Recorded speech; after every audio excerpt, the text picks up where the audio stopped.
இன்றைய முக்கிய செய்திகள் கேபினட் பதவியிலிருந்து முக்கிய அமைச்சர்கள் விலகல், ஹிஸ்புல்லாக்களின் தரமான தாக்குதல்கள் மற்றும் ஜெமன் ஹவுதிய படைகளின் வீர விருந்துகள். படைப்பிரிவினரின் கசாம் படைப்பினர் மிகப்பெரிய தாக்குதலை ஒன்று மேற்கொண்டுள்ளனர். இஸ்ரேலிய பிரதமருக்கு நெருக்கடி, கூட்டணியிலிருந்து கேபினட் அமைச்சர் விலகல். காசா போர் நடவடிக்கைகளை அரசுடன் உறுதுணையாக இருந்தவர் காசாவில் உறுதியான வெற்றியடைய விடாமல் நெதன்யாகு தடுத்து வருகிறார். இதன் காரணமாக அவசர கால அரசுக்கு அளித்து வந்த ஆதரவை கனத்த இதயத்துடன் திரும்பப் பெறுவதாக அவர் கூறியுள்ளார்.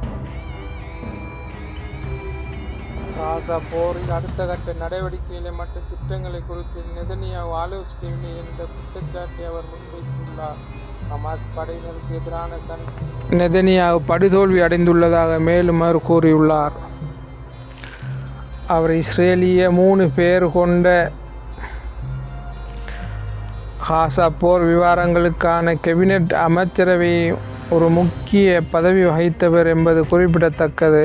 இன்னுமொரு போர் அமைச்சர் உறுப்பினரான ஜேஜ் ட்ரோவர் அரசாங்கத்திலிருந்து ராஜினாமா செய்துள்ளதாக தகவல் வெளியாகியுள்ளது. இஸ்ரேலிய இராணுவத்துக்கு பாதுகாப்பை உணர்வை வழங்குவதில் நாங்கள் பெரும் சிரமத்தை எதிர்கொள்கிறோம். இன்னும் எங்களால் சமன்பாட்டை மாற்ற முடியவில்லை. தோல்விக்கான பொறுப்பை இராணுவம் உணர்ந்து அதில் பெரும் நம்பிக்கை நெருக்கடி ஏற்பட்டுள்ளதாக ராக்பி மிலோ இஸ்ரேலிய பாதுகாப்பு கமாண்டர் தெரிவித்துள்ளார். நெதன்யாவின் மகன் ஹோர்டான் கான் யூனிஸில் ஏற்பட்ட மோதலினால் பலத்த காயமடைந்துள்ளதாக புகைப்படங்கள் வெளியாகியுள்ளது.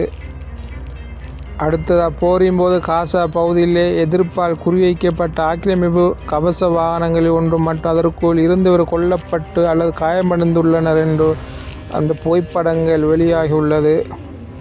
இஸ்ரேலிய இனப்படுகொலை இராணுவத்துக்கு சொந்தமான ஹெர்மெஸ் 900 அக்டோபர் 7 பிறகு 3வது உளவு விமானத்தை சுற்றி வீழ்த்தியுள்ளதாக தெரிவிக்கப்பட்டுள்ளது. இன்றைக்கு அதிநவீன 3 விமானங்களை IDF இழந்துள்ளது. இதன் விலை $20 மில்லியன் $US என்று கணிக்கப்பட்டுள்ளது. ஹிஸ்புல்லாக்களின் அதிரடி ஆட்டங்கள். மற்றொரு இஸ்ரேலிய விமானத்தை ஹிஸ்புல்லா போராளிகள் வீழ்த்தியதாக முதற்கட்ட தகவல் தெரிவிக்கப்பட்டுள்ளது.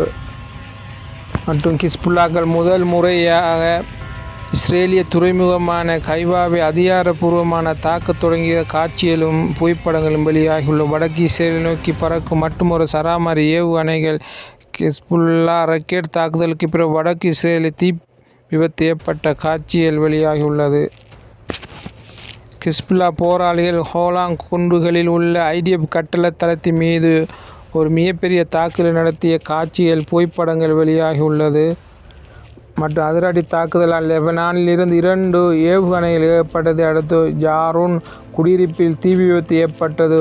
ஏவுகணைகளின் தாக்கத்தின் விளைவாக அபீபின் மற்றும் யாரோன் இடையே பாரிய தீ விபத்து ஏற்பட்டுள்ள காட்சிகள் புகைப்படங்கள் வெளியாகியுள்ளது. நுகாரியாவில் உள்ள IDF 146வது பிரிவின் தலைமையகத்தை ஹிஸ்புல்லா போராளி ஆளில்லாத விமானம் மூலம் தாக்கிய நேரடி காட்சிகள் சமூக வலைத்தளங்களில் வெளியாகியுள்ளது. நகாரியா அருகே உள்ள புதிய இஸ்ரேலிய இராணுவ தளத்தை மற்றொரு தற்கொலை விமானம் வெடித்து சிதறும் காட்சிகள் வெளியாகியுள்ளது. மற்றொரு கசாம் படைப்பிரிவின் அதிரடி ஆட்டங்கள். ரபாவில் ஒரு சியோனிசிய படையை பதுங்கியிருந்த கன்னி வெடியில் சிக்கி கட்டிடத்தை கசாம் வெடிக்க செய்துள்ளது.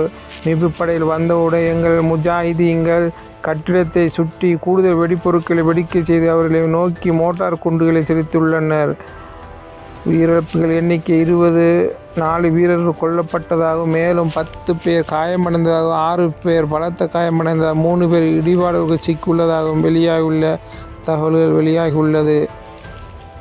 அடுத்தும் ஒரு அதிர்ச்சியூட்டும் செய்தி வெளியாகியுள்ளது. காசா போரின் போது செர்பியா நாடானது இஸ்ரேலுக்கு பல ஆயுதங்களை வழங்கியுள்ளது. இதுவரைக்கும் அக்டோபர் 2023 மற்றும் மே 2024 இடையில் அடையாளம் காணப்பட்டதால் இஸ்ரேலுக்கு €15.7 மில்லியன் மதிப்புள்ள செர்பிய ஆயுத ஏற்றுமதி அதிகரித்துள்ளதாக தெரிவிக்கப்பட்டுள்ளது. காசாவில் சர்வதேச மனிதாபிமான சட்டத்தை மீறும் சாத்தியக்கூறுகள் காரணமாக இஸ்ரேலுக்கு ஆயுத விற்பனையை நிறுத்த ஐநா நிபுணர்கள் உட்பட சர்வதேச அழைப்புகள் இருந்த போதிலும் ஆயுதங்கள் விற்கப்பட்டுள்ளதாக தெரிவிக்கப்பட்டுள்ளது. செர்பியா விற்கக்கூடிய ஆயுதங்களில் பீரங்கி குண்டுகள், மோட்டார், சுரங்க வான் குண்டுகள் மற்றும் சிறிய அளவிலான வெடிமருந்துகள் ஆகியவை அடங்குமாக தெரிவிக்கப்பட்டுள்ளது. இன்று இஸ்ரேலிய டுடே நாளிதழ் செய்தி வெளியிட்டுள்ள ஒரு அசாதாரண சம்பவம் ஆக்கிரமிப்பு அரசாங்கத்தின் முக்கிய சுகாதார அமைச்சரான ஏரியல் ஃபூசோ சந்தேகத்திற்குரிய தூள் அடங்கிய உரையை திறந்ததனால் அவர் அலுவலகத்தில் இருந்து வெளியேற்றப்பட்டதாக செய்திகள் வெளியாகும். ஏமனில் இருந்து கிடைக்கப்பட்ட செய்தி.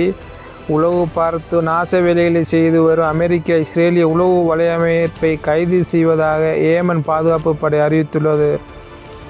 இந்த நெட்வொர்க் அமெரிக்காவுக்கும் ஏமனில் உள்ள சியோனிச அமைப்புக்கு முக்கிய உளவு பிரிவாக செயற்பட்டது. பல்வேறு துறைகளில் முக்கியமான தகவல்களை வழங்குகிறது. இது அமெரிக்காவுக்கு விஜயம் செய்து நிறுவன உரிமையாளர்களை குறிவைத்து உளவாளிகளை நியமித்துள்ளது. இந்த நெட்வொர்க் ஏஜென்சியுடனான நேரடியான இணைக்கப்பட்டதாகவும் இரகசிய நடவடிக்கைகளுக்கான மேம்பட்ட தொழில்நுட்பங்களை கொண்டதாகவும் பாதுகாப்பு படைகள் தெரிவித்தன. உறுப்பினர்கள் அமெரிக்க அதிகாரிகள் மற்றும் அமெரிக்கா தூதரகத்துக்கு ஒத்துழைத்தனர் மற்றும் சனாவில் இருந்து வெளியேறிய பிறகு சர்வதேச அமைப்புகளின் போர்வையில் செயல்பட்டு வருவதாக தெரிவித்துள்ளது.